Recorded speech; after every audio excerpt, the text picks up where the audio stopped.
Good evening, everybody. Happy Thursday. Happy Thursday. It's an exciting night during an exciting week. Yes, it is. Summer is here, or very, very close. There's so much going on. We have a lot to get to with our host tonight, and then I'll talk about it, but we are going to be on her show directly after, so there'll be a little break. We're going to try to finish up by 8:10, and then 9 o'clock we'll be on Afterlife Chronicles. Mm-hmm. But there's some housekeeping we have to do. There's a lot going on. This past Saturday, we were in Greene County, Pennsylvania, in Waynesburg. We're at the Southwest Pennsylvania Haunted Con. It was our second time. Yep. No, third time. Well, the other time was the Harvest Festival, technically. Oh, last year, yeah.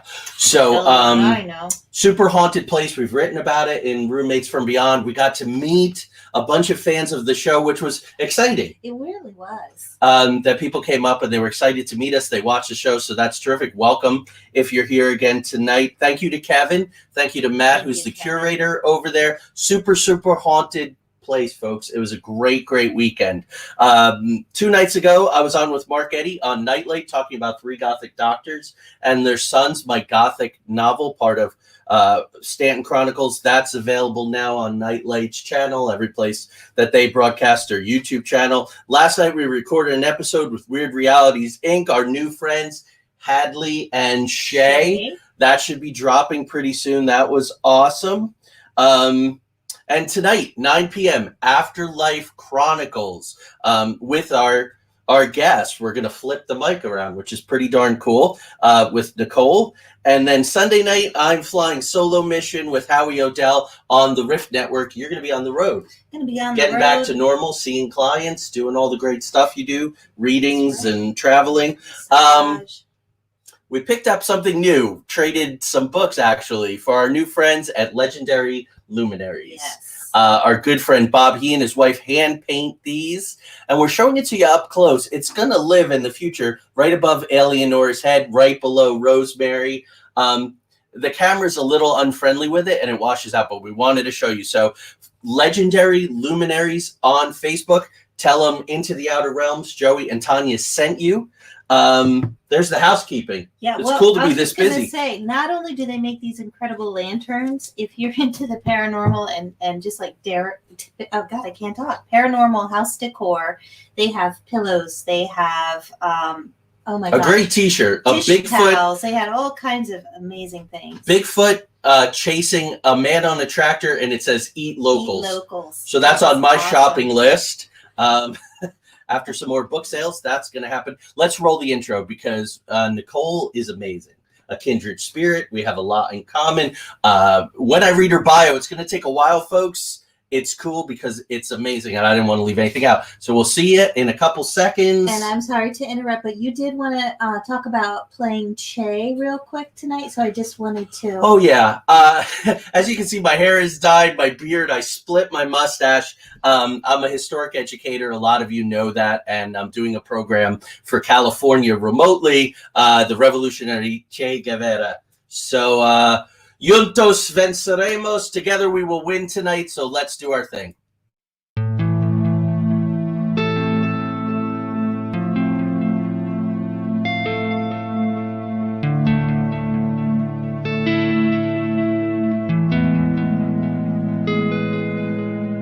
There exists a realm beyond our wildest dreams, a realm beyond reality that the gatekeepers and guardians have always told us consists of nothing but tricks of the eye, weather balloons, swamp gas, sand cranes, fairy tale myths of monsters, crackpot conspiracy theories, and desperate cries for attention. We know this realm exists, and it's just beyond the horizon, the preset path, the well-worn walkways where the cynics want us to stay. Instead, give this a listen. Put on your headphones, adjust your volume, close your eyes, and fasten your mental seatbelts because the twilight-tinged turnoff from reality's alluring highway is looming just ahead. We're about to leave the plane of the easily explained, the couldn't possibly be's, and the no way I just saw what I saws, for the spaces and places where everything is possible, and if you stay long enough, even probable. We're about to take a journey into the outer realms.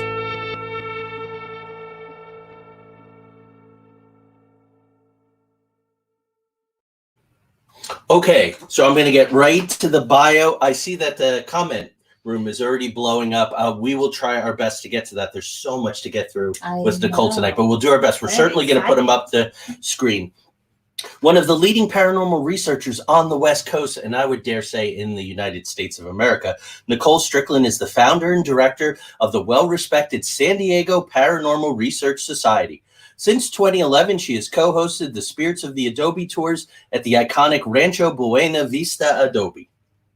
Since 2009, she's worked with Dale Kaczmarek's Ghost Research Society, serving as the Southern California Area Research Director and California State Coordinator. Nicole's a consultant to other investigative groups, including the American Spectral Society. She's known for her gentle and humble approach to working with the spirit realms, her clients, and the paranormal field at large, and we will definitely be discussing that tonight.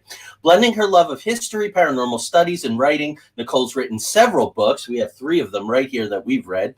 Field Guide to Southern California Hauntings, Haunted Queen of the Seas, The Living Legend of the RMS Queen Mary, Spirited Queen Mary, Her Haunted Legend, RMS Queen Mary, Voices from Her Voyages, San Diego's Most Haunted, The Historical Legacy and Paranormal Marvels of America's Finest City, and Spirits of Rancho Buena Vista Adobe. Her next book, The Afterlife Chronicles, exploring the connection between life, death, and the beyond, will be published in 2021. So hopefully she'll give us an update on that. All 3 books about the Queen Mary continue to be popular sellers aboard the ship. Nicole also contributes to Paranormal Underground magazine as a writer and correspondent. She's nationally and internationally known for her research about the Queen Mary. With her passion, knowledge, and unique ability to tell stories, Nicole is invited to speak at conferences, business events, libraries.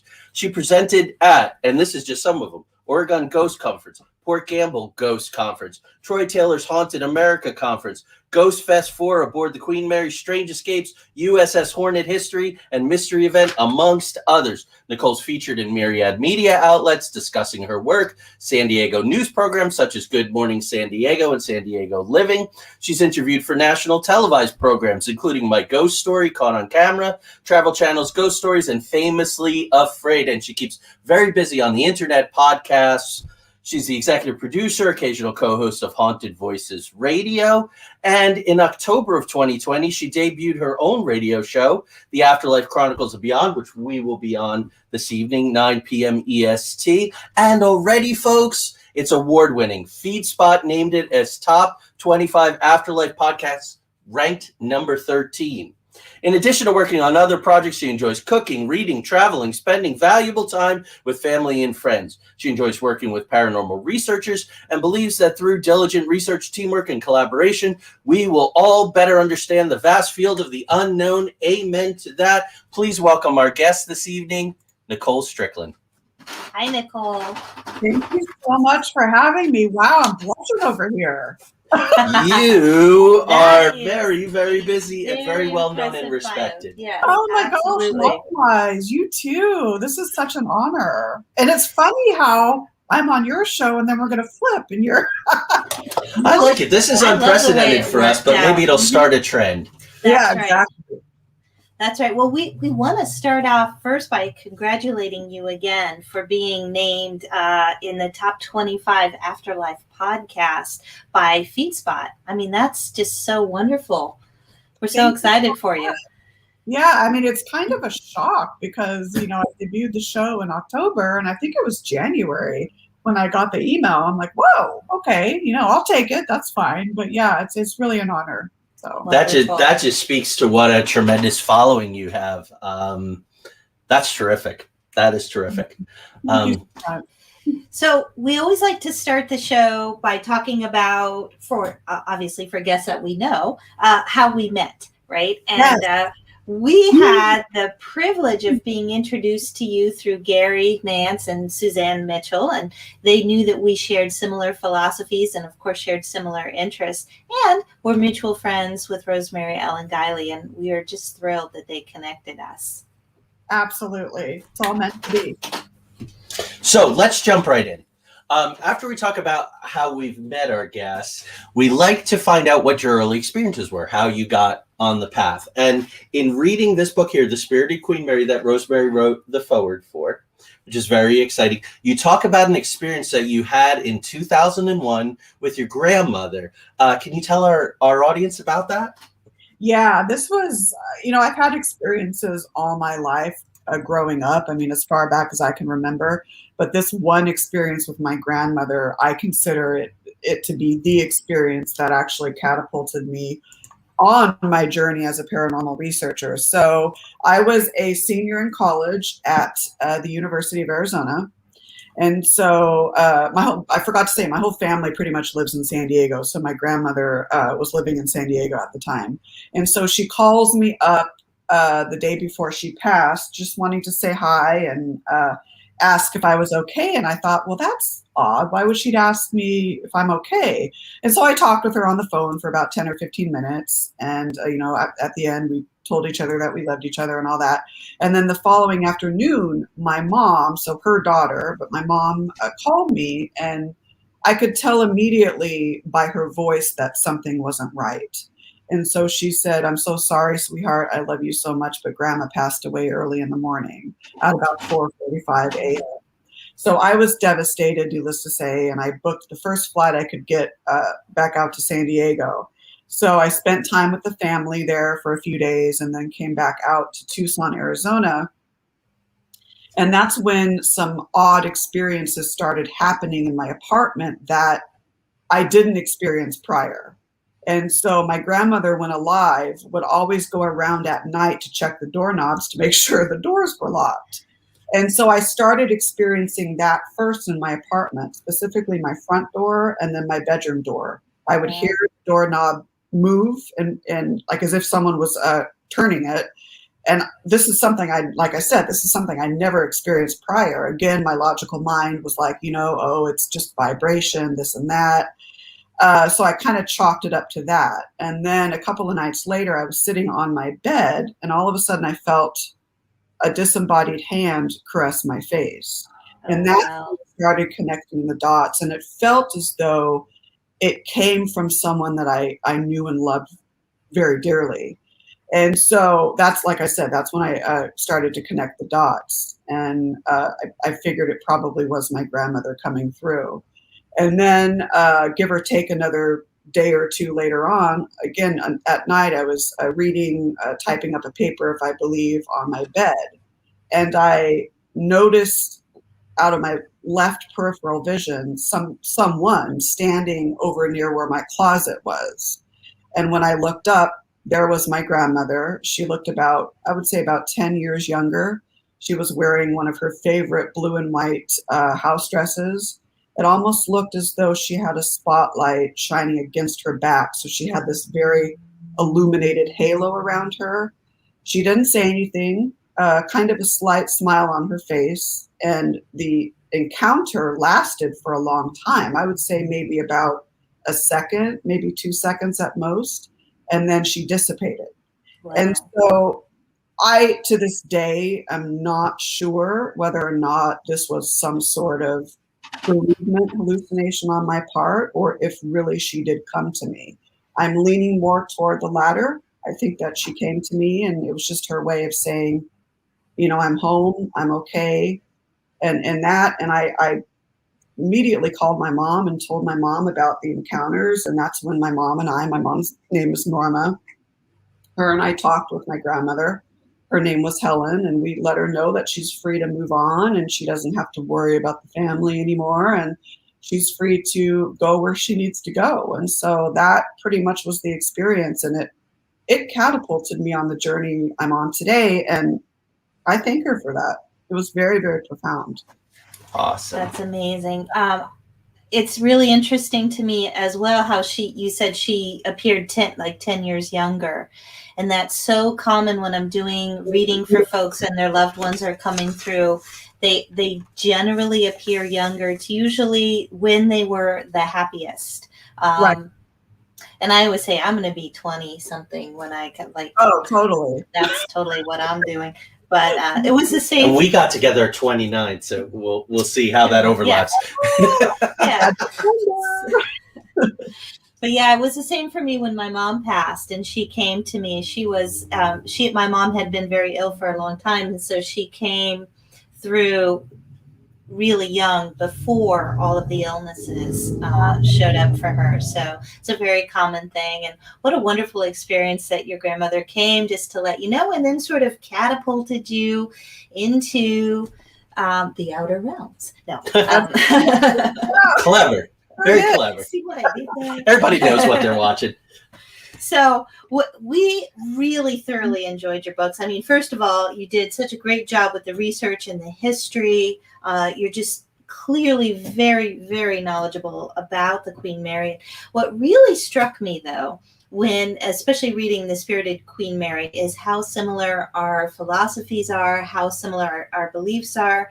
I definitely could see why Gary, thought that we should meet, why we would hit it off. And some of those shared beliefs, we want to talk about. You talk about it in your book, how we all have natural intuitive ability. And that's definitely, what I'm always telling people. These are not special abilities that only few people have. We all have these abilities. So I was so excited when I read that. And I was like, oh yeah, we're definitely cut from the same cloth. Oh, totally. I can feel it.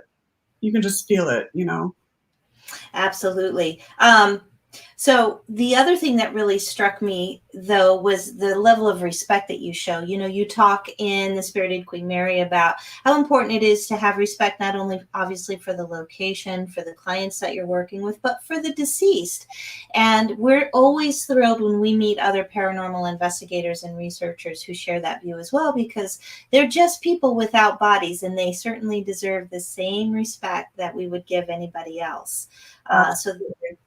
That exactly. So, and then the final thing that I was really thrilled about was when you talked about how nobody in this field is an expert. And that's something, again, that we say all the time. Anyone who tells you they're an expert in the paranormal, just maybe turn and run the other way. That's what I say to you guys. I'm like, you know what? You better just turn and run the other way. In fact, I have a story about that. When I was filming for Travel Channel's Ghost Stories at the Linda Vista Hospital, they wanted underneath my name to term me paranormal expert. I said, no, you either have to put paranormal investigator, paranormal researcher, and they said, no, we want paranormal expert. I said, well, then put author, because I'm not an expert.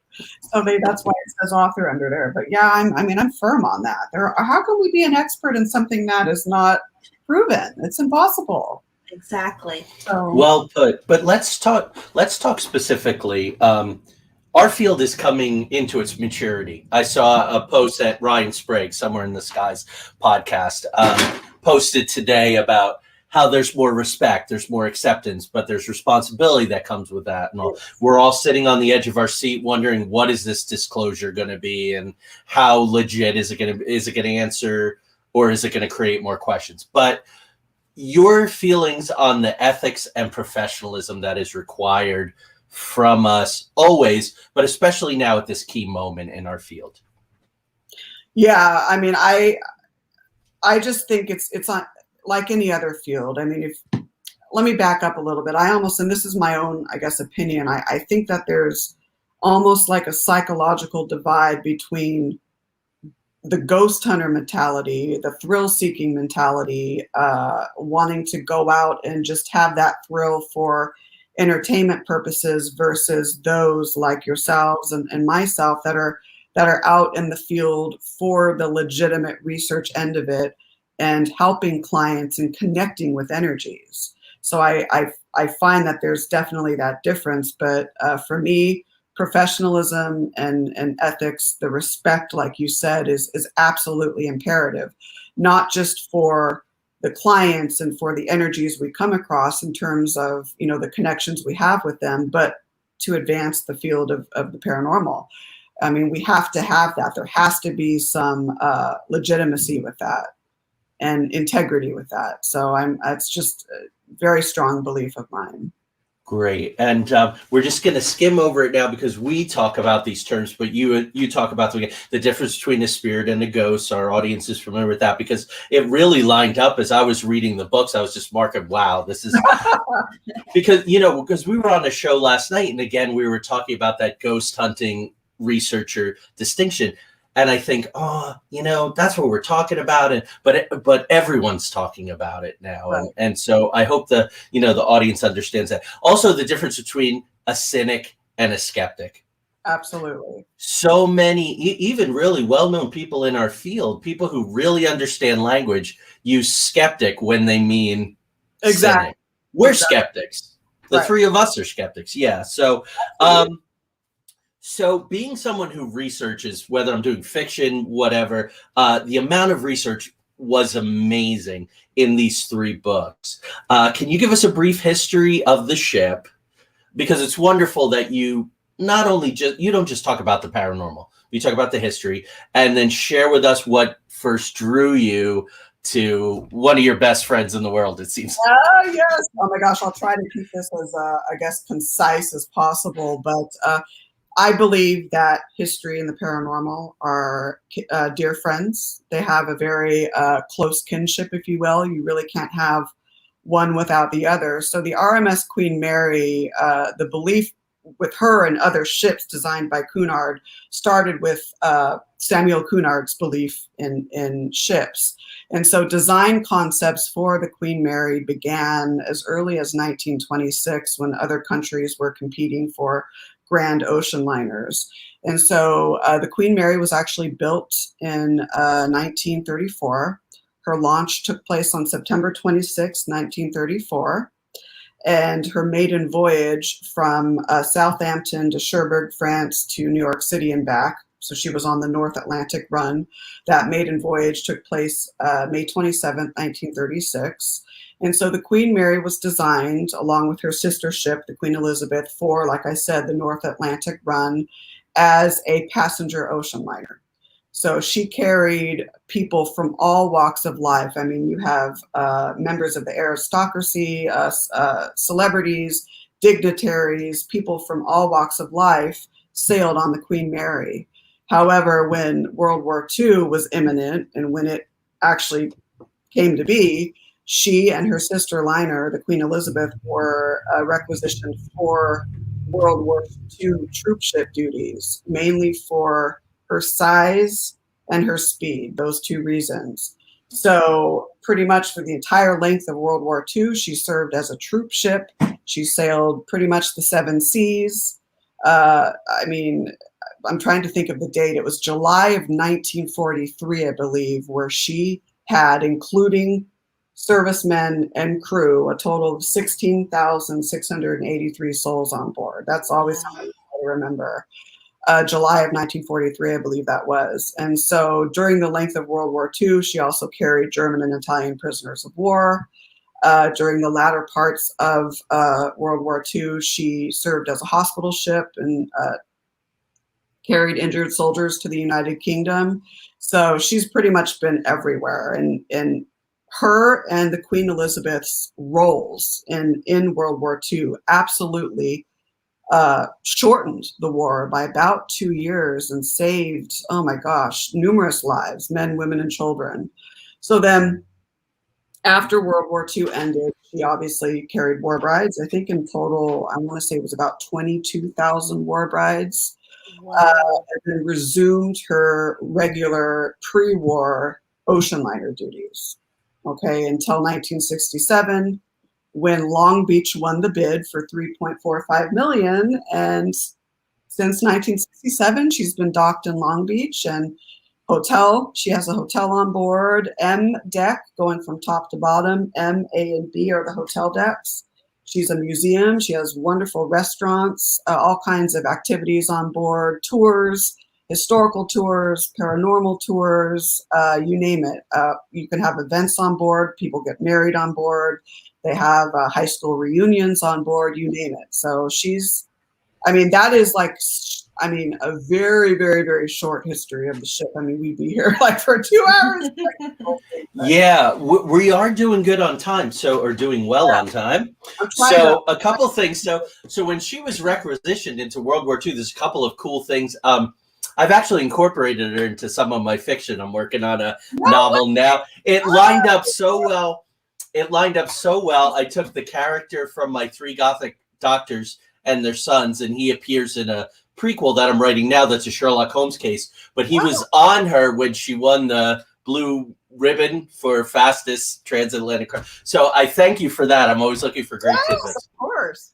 But when she was requisitioned for the war, she was dressed in Battleship Gray. Right? Yeah, I actually left that out. Absolutely, to camouflage. That's an important point. I can't believe I left that out. Yeah, so much work. From Hitler and all these U-boats that were out wanting to sink her. And what's hilarious is that she wasn't fired at, nor did she fire any of her armament during the time that she was sailing, with the exception of drills that they did on board. Right. And then there was a very tragic event. I mean, there were many instances throughout her World War II days where she came very close to sinking. And so I've always believed that she's had this spiritual protective layer around her, and she was just meant to live on and kind of, I guess, be the legacy for other ships that didn't make it, such as the Normandy or Titanic. But October of 1942, I believe it was, her World War I British escort ship, the HMS Curacao, there was a miscalculation of time from the Curaçao's captain and the Queen Mary's Commodore. And so what happened is the Curaçao, or the Queen Mary rather, hit the Curaçao, sliced it in half, and because of strict Navy orders, she was not permitted to stop and help the men in the water. And so all she could do was just throw out life preservers, or the servicemen on board the Queen Mary, all they could do was throw out life preservers. And so, I mean, I think over like 300 British sailors passed away on the Curaçao, either from drowning, from being burned. I mean, it's horrible. So there's one section of the ship that, in my opinion, is most likely residual as opposed to intelligent, where you can actually, and I've witnessed this myself on numerous occasions, where you can hear the disembodied sounds of men crying out for help. So it's wow. I just got chills down my spine. Yeah.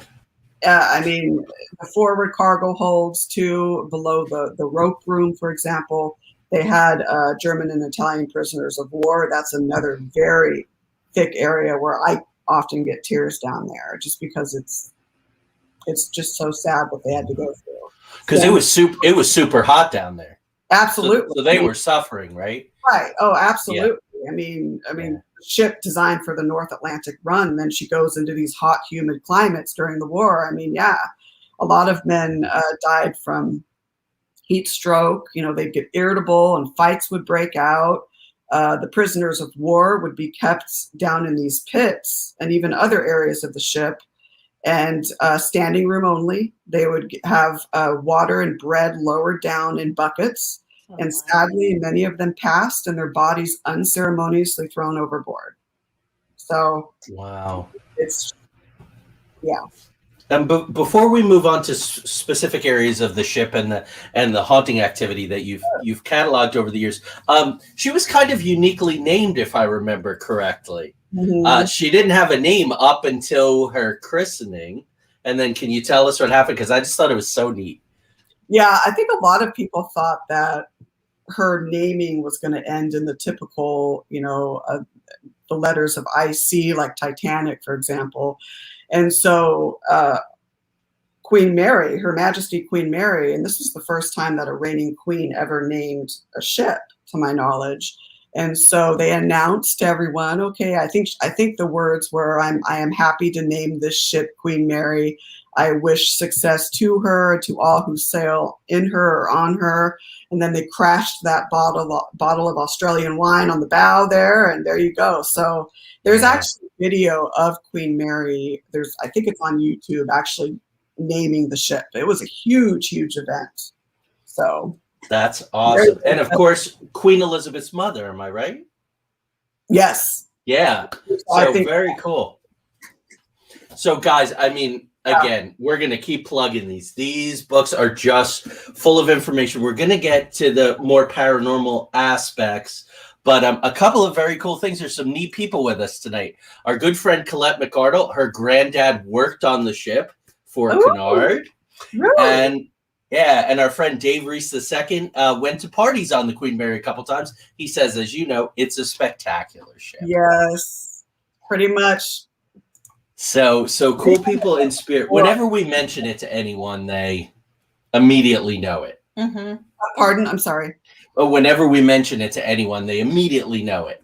Absolutely. I mean, how can you not, right? Right. Exactly. Oh, I forgot to share too how I actually got acquainted with the ship. If we have time to share. Yeah. It was weird because it was my junior year at University of Arizona, and so my friend and I came out to Southern California for spring break.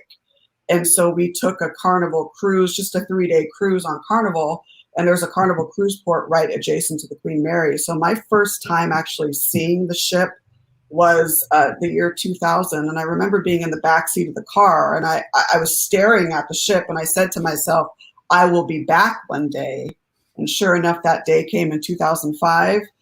Drove up there, parked my car, and went aboard. And it's hard to put this in words. It really is. But it was a instantaneous soul connection, if that makes sense. Yep. I don't know if it's because I had a past life on board or what, but I just felt the ship and I connect immediately. And it's funny, this happens to many people.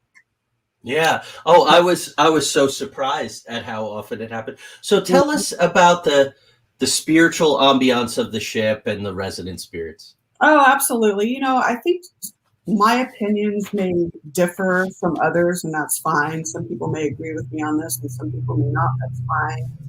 I do believe that the ship itself, not the people that run it, but the ship itself is sentient. I think that it has its own soul. Obviously, all ships have a soul. It has thoughts. It has emotions. It has some sort of intelligence. So I think in a way that the ship itself almost is like the protector, mother protector, if you will, to her resident spirits. So I think that there's definitely an interplay between the resident earthbounds on board, the resident intelligent energies with the spirit of the ship itself. So, I mean, Peter James was the late paranormal investigator on board. Sadly, he's no longer with us. He claims I'm trying to think what it was. I think he said around 600 plus ghosts, spirits existed on the Queen Mary. I can't give you a number. I think it's one of those. I almost feel like the Queen Mary is, if I have to give kind of an analogy, if you go to a state, let's say you're traveling to Nevada and there's like those welcome centers, or if you're going to California, you have those welcome centers. I feel, this may sound crazy, but I feel that the Queen Mary is almost like a welcome center to the spirit realm. She's a beacon for spiritual energy. There are theories as to why. I think there's also an elusive reason that us mortals aren't permitted to know necessarily. But a lot of her energies are earthbound. Some are spirit and choose to be on board. But it's, pretty amazing. I mean, a lot of people will say, oh, you know, places like the pool, the former first and third class pool, or the boiler rooms or the engine room are definitely the most haunted, if you will. And yes, they're hot spots because of the fact that they're traveled to frequently on tours and all that. But I think the entire ship is almost a portal to, you know, from our world to the afterlife. And you can have an experience on any part of the ship, not necessarily a hot spot. I mean, if you're staying on board, you know, you're going to have most likely an experience in your hotel rooms, because a lot of people report similar claims of faucets turning on. Yes, that can be a plumbing issue. Imprints in the bed from someone laying there, drawers opening and closing, doorknobs, doors opening and closing, spirit sightings, that sort of thing. So it's one of those locations that is consistently active. She does go in spurts where, I've been on some weekends and she's extremely active, and then she's more dormant on other times, but very, very, very consistent in the reports of activity. Right. It reminds me a lot of the Webb Memorial Library that we investigated for 2 years in North Carolina.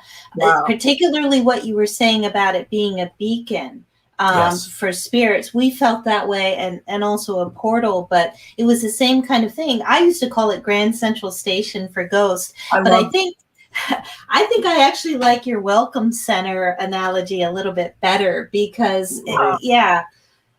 Yeah, and I folks out in the world, you can find it. It's on Amazon and Goodreads and my own, New Mystics reviews and all. But I did a review really of all 3 books, but concentrating on. Thank you for that. Thank you so much. Oh yeah, no, you make it wonderful review. Good writers make it very easy. But I did say at the end, I don't feel like the web is alive and sentient. Mm-hmm. No, I it's never it's the felt architecture and the geography, the history, but it's the people who reside in her that really light her up. So I thought that was just amazing. So you did talk. I'm looking at the next thing on our list. I know that's you covered some of the areas. What are some of your favorite areas and your favorite sentient personalities on the ship? Oh my goodness. I've been pretty much everywhere on the ship. A lot of the hotspot areas are favorites of mine. The former first and third class pool is a favorite for many people, and there's so many experiences in there. It's really known for Jacky, the little girl.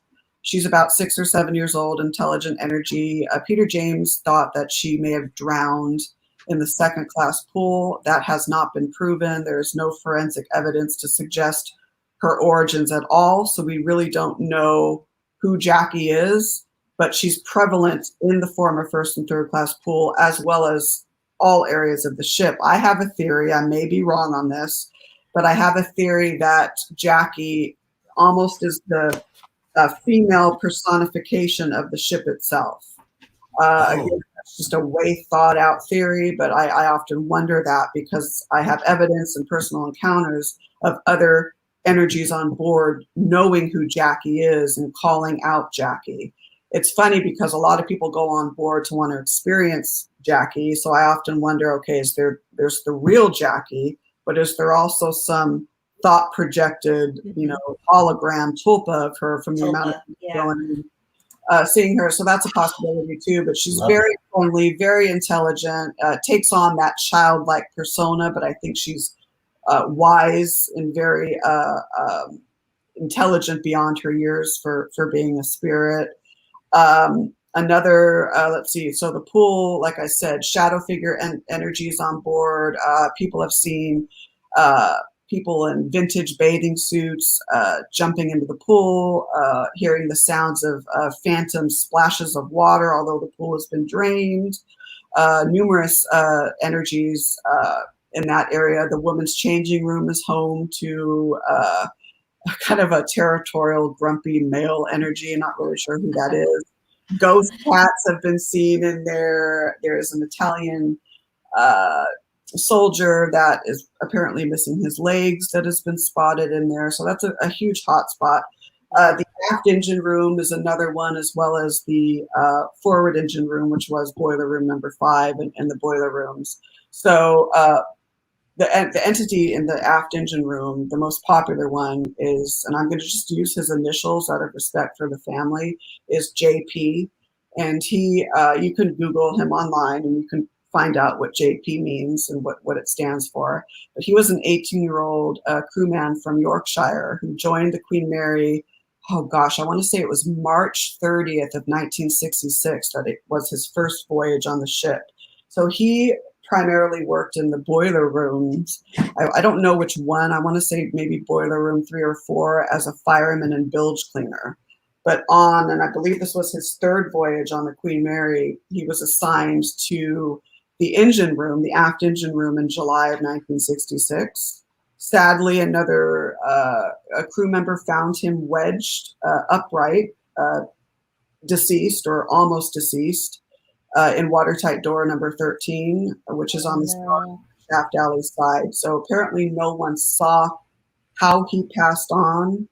I believe, based on what I've heard from other people and based on one of my friends who led a tour, the paranormal shipwalk tour on board, based on what he said, because he actually had a crew member that was on board at the time of JP's sailing in July of 1966. He had and this crewman had a theory that maybe JP was trying to maneuver the release levers on either side of the watertight door, and for some reason couldn't get the door open or closed, whatever he was trying to do, and misjudged the time and sadly got wedged. And so, yeah, he was found there, and then they administered morphine. It was about 3:55 a.m. on July 10th. They took him up to the ship's hospital. Sadly, he passed away. So he's been spotted in the engine room. I've seen him. I've heard him. He goes to other areas of the ship as well. Those two, I think, are the most popular in terms of people encountering them and people knowing like who they are. But I mean, you can have sightings of World War II servicemen, shadow energies, people in vintage 1930s, 40s, 50s, 60s attire. Another documented crew member who was seen in spirit form on board is William Eric Stark. He was the senior second officer who actually was sick at the time, and he consumed carbon tetrachloride, mistaking it for gin. Sadly got really sick and died a couple of days later, and so he's been spotted. Very territorial. A lot of people will hear him say in a very gruff whisper, "Get out," typically. So maybe he's just kind of redoing his duties, so to speak. But oh my gosh! So boiler rooms, engine room, the forward cargo hold I mentioned before with the prisoners of war is very, I would consider a hot spot. Oh my gosh, the isolation ward. I mean, you name it. Pretty much. I mean, anywhere on the ship you can have an experience. So right. And yeah. There's certain evidence of a certain curmudgeonly and controversial English prime minister that yeah, of course. He's probably like, "You're going to leave me out? Really?" Yes, he's been spotted on board.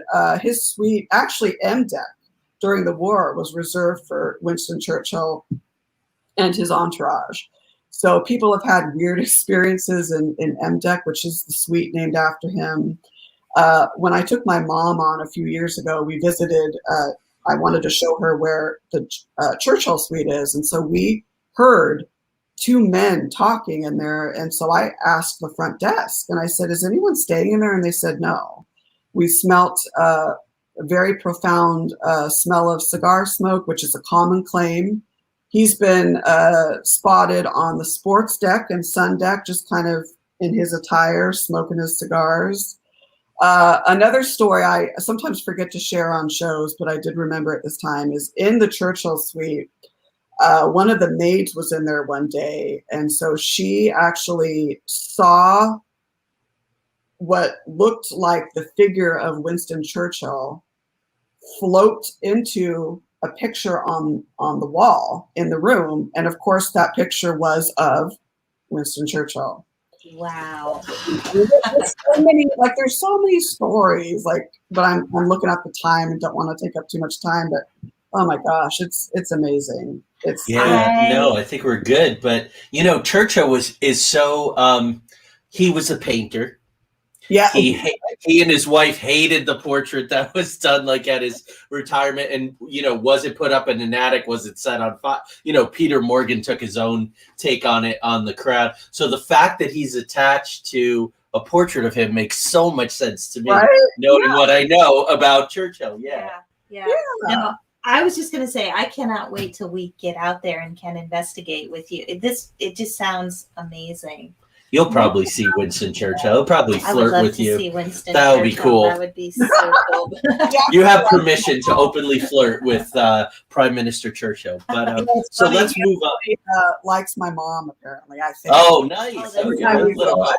I'm telling you, he always shows up, and she's like, "Oh, I love it." That's awesome.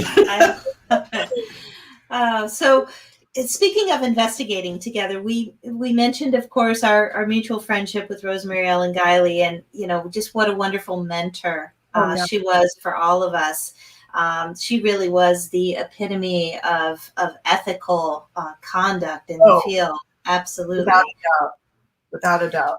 Yeah. So, but we want to hear from you some of your favorite memories investigating with Rosemary, both on the Queen Mary and elsewhere, places like Waverly Hills Sanatorium, Haunted American Conference. Yeah. So I actually met Rosemary in 2009 when I flew out to Chicago with the Ghost Research Society to investigate Waverly Hills. That time I was out there for 2 weeks. And so we visited a lot of different areas in Chicago. And then we did an overnight at Waverly Hills, and Rosemary joined us. And so it was really fantastic to meet her and see how her methodology, especially with the Franks box and ITC, it was fantastic. And while we were there in Louisville, we toured some other areas. Oh gosh, I want to say it was the Majestic Theater, a very iconic cemetery, and I can't think of the name of it, but it was just great to get to know her and to be able to work with her and see the professionalism, see the passion, see her experience in action. And so that was, like I said, I met her in 2009. And then Troy Taylor always has his Haunted America conference in the Midwest, but in 2011 decided to have a conference out here as well in the West Coast, and it was held in San Diego. And so my friends, Lisa Crick, Nicole Tito, and Rosemary flew out for that. And so Nicole, Lisa, and Rosemary and I actually drove us all up to the Queen Mary, and we spent the night on the Queen Mary and had a chance to investigate a little bit on the ship. And it was truly fabulous. We had Mexican food in Old Town. So it was great. And we've actually, Rosemary and I have kept in touch since that time. And it was an honor for her to write the foreword to Spirited Queen Mary. You guys, of course, have had way more experiences with her than I have. Well, I think something else that we share in common is we also met Rosemary in 2000. Yeah, I was going to ask, do you remember when you went to Waverly? Yeah, we're very in sync today. It was June of 2009. Okay, so 5 months later is when we met her. We met her in November. Yeah, we had our sighting of the interdimensional being and had our abduction experience in August. Mm-hmm. And she came to Point Pleasant to kind of vet our story, and that's how that whole started. Oh my gosh. Yeah. November, I believe. Yeah. So, wow, that's another great coincidence. So that's amazing. Do you want to talk about the synchronicity with this book? I'm looking for it. Jody's I should looking find for the picture, which again is a testament. So I think I took that picture of her and Nicole, and that's the isolation ward on board the ship. And so they were sitting underneath one of the bunk beds. Mm-hmm. I'm going to find it because I'm almost through, but go ahead, set it up. So we mentioned before, of course, and this is, for the audience, we already know that Rosemary had a hand in our meeting and having Gary, introduce us and everything. And we already felt that. You and I hit it off when we spoke on the phone, and we knew that it was just, meant to be. And then your books arrive, and, there's 3 books. And I just grab one and start flipping through and open immediately. And hopefully it will show up on camera here. There you go. Yep. Yes. Oh, immediately to this page. And I had to laugh right away. And I was like, okay, thanks, Ro. Thanks for the confirmation that you had a hand in this. This is awesome. And then you were going to be on the show, and some things came up and it didn't work out. But so a few months ago, I was writing the outline, and I was going to talk about, how that happened. Yep. And the book was right there, and I grabbed it and once again opened up to that exact page as I was writing about it. So for 2 times in a row for that, that's like double synchronicity right there. And tonight before the show, when we were chatting with you, Tanya couldn't find it. The picture. So she couldn't find. So it's not like the book defaults like open to the picture. Exactly. What page is it on? Actually, oh gosh, now I've closed. The book. It's I thought you had it toward the front, wasn't it? Well, I'll tell you what. I'll go back to looking. Tell us Tell us about the San Diego Paranormal Research Society. Oh, yeah. It's another love of mine, of course. I founded it in 2009. I actually worked with different teams prior to that, got an idea of kind of how paranormal research goes and the investigative process, but I always had a vision to have my own team. And so I founded it in 2009, and it was a work in progress. Where it is now is, I think, I'm happy with the way it is, but, it had to mature. We're a very professional team. We're not thrill seeking. We're out to legitimately research the paranormal. So we serve San Diego County, Southern California primarily. We'll go out of state or to Northern California if needed, or refer out. But we primarily investigate private homes, businesses, and historical locations. We also tour. We offer tours at the Rancho Buena Vista Adobe, which is up in Vista, California. We've been doing that since 2011 in their fundraiser tours for the Adobe. It's a lot of fun. Right now with COVID, they're suspended, of course. Hoping to get those back in action soon. And then we're an educational type of team as well. We like to not to say that we know everything, absolutely not, but to share our experiences with people. We present at libraries and in conferences. We offer courses on becoming a paranormal investigator, kind of what you need to know to get you started, that sort of thing.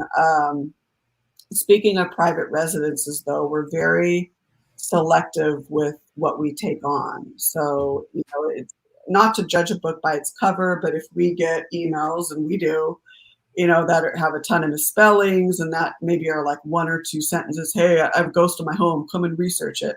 Things like that, we may not, or if it's someone that we feel has a lot of mental issues or psychological issues, or even people that have physical illnesses, we don't want to make their situation worse. So we're very selective with private residences, of course. And so we're very methodical and systematic. We do have protocol. You do need protocol in these cases. You do need a set of standard operating procedures. And pretty much our steps are either word of mouth. Someone contacts us. If it's a historical site that reaches out to us, or maybe we're inquiring to research a historical site, it may be that. We start the interview process. We might do a short interview on the phone, of course, and then go to the site to do a more lengthy interview. And then that we can kind of corroborate information that we gathered on the phone as well as on site. We sometimes, if it's a private residence, if needed, we'll have them drop a map of the hotspots in their home, any areas that may be considered hazardous, things like that. And so we'll, like I said, go on to the location and do an interview. If there's multiple witnesses, we'll interview them separately. And it's a pretty lengthy interview process. And we like to go with the flow of the interview, not necessarily, questions don't have to necessarily be asked in order. And then we start the preliminary phase where we, take baseline readings, EMF, temperature, baseline photographs of the location, various angles of different rooms. And then a lot of times, I think, in my opinion, I'm kind of like going on a tangent here, but to get a really good idea of what's going on at a paranormally active location, you need more than a night. You need more than a month. You need about 6 months, a year, or even longer.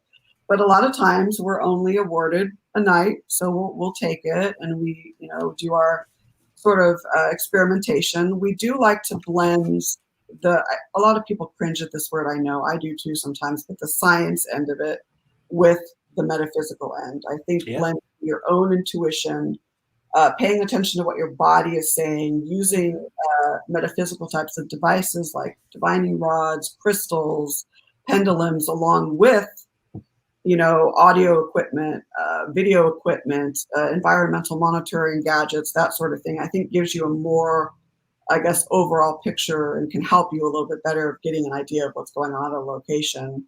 And then, of course, as you know, the data review process, and that's pretty tedious, but I really, really enjoy it. That's one of my favorites.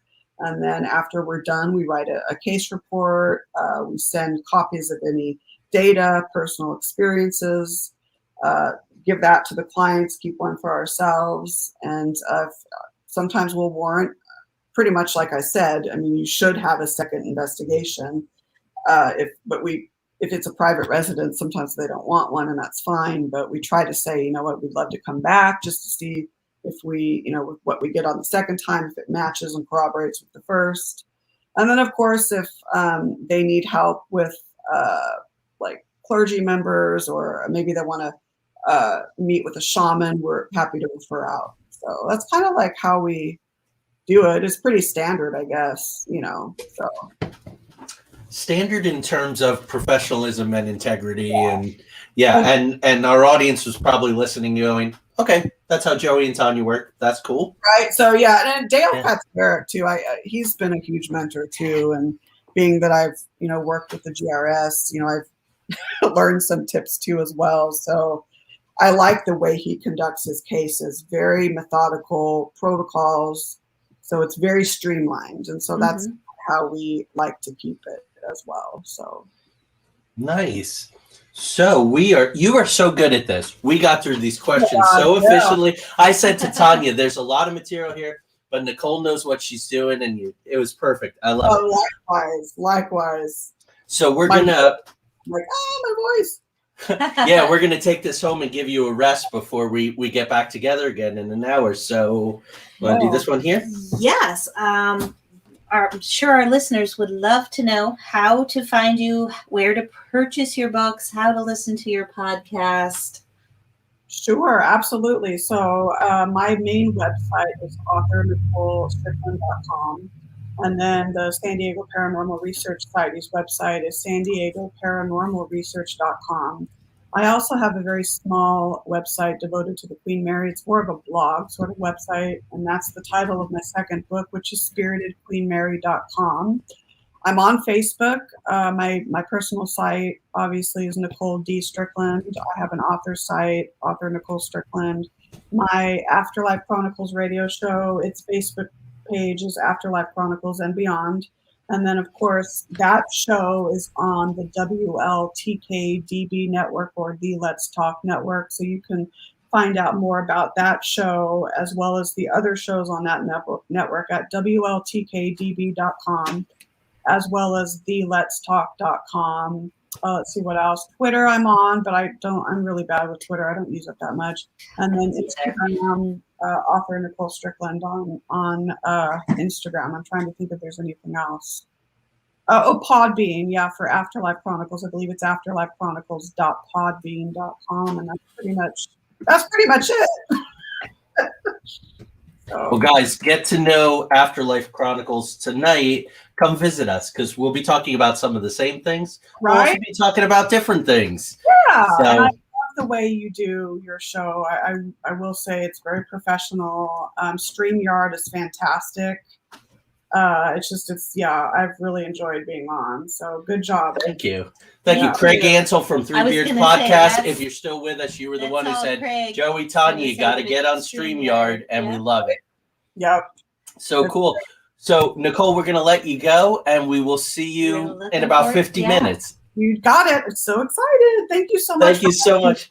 It was absolutely. Okay. Thank you for coming. All right, guys. Amazing. Yes. I mean, this is a little bit fanboy stuff. The guests are from the very beginning. This is episode 67 tonight. And the guests have been wonderful. I guess about 75% of the time we have guests. We have amazing guests coming up for you for the summer. We're still lining them up. They're terrific. Just in terms of time tonight, the next 2 weeks, it's just Tanya and I, and we love that aspect of the show too. The audience seems to. Next week, we're doing, we were on Three Beards Podcast. Craig couldn't make it one night, so we kind of filled in, but we were also guests. And we talked about Tesla and the paranormal. And we think it's the next stage, the next evolution in our work, really looking at Tesla's brilliance. And so that's what we're doing next week. And then last month, we did something called Audience Appreciation Night, and you did card readings for several of the audience members, 12 or 13 of them. That went over so big and was so helpful to everyone and was fun for you, I It was believe. a lot of fun. So we're doing that the week after. That's going to take us into June. And then we're back with, I promise you, amazing, amazing guests. The curator of the Buckland Museum, a Hawaiian storyteller and ghost walk master of acting and stories. And I'm reading his book there, Mysteries of Hawaii. Just really cool people. Red Thread Collective, more and more people are asking about that, which we love. We're doing Antarctica in July. We have Lori and Michelle coming on to talk about crystal skulls. Yes. You're going to talk about Max, who's one of the big, Max what are and the there? Crystal skull. 12 that it said when they all get together. I think it's a dozen, isn't it? I think so. But yeah, so if you want to know about crystal skulls, that's a good thing to do now. So we've just hit an hour. We're going to let you go. We want to say every Wednesday night at 10 p.m. you can hear the audio of the show. We're just about 3 weeks behind now on ERT Radio, ERRT. Check out their page on Facebook. So thank you to Ronald. Ronald's always here with us. I think he's going to go off and do his program. He usually does a program. That's Wednesday nights at 10. Friday night, probably about 2 months out from when we initially broadcast, which is nice. It's a way to revisit. We're on Patriot Radio. Friday nights at 8 p.m. Prime Real Estate. We're honored. So thank you all. Be well. Have a terrific week. Enjoy the weekend. Lori said, that's how I met Raspberry when I saw Max. Oh, terrific. That's right. Yeah, so we'll have to tell that story, Laura, when you come on. Yes, please. So we're looking forward to that, Lori. Thank you. And we're going to talk to you all soon. New outro. Join us next week when we go into the outer realms. Where the paranormal and the supernatural are just the normal and the natural. See you guys next week. Join us tonight. If you're not doing anything, 9 p.m. Eastern Standard Time. In an hour. Yes. Afterlife Chronicles with Nicole Strickland.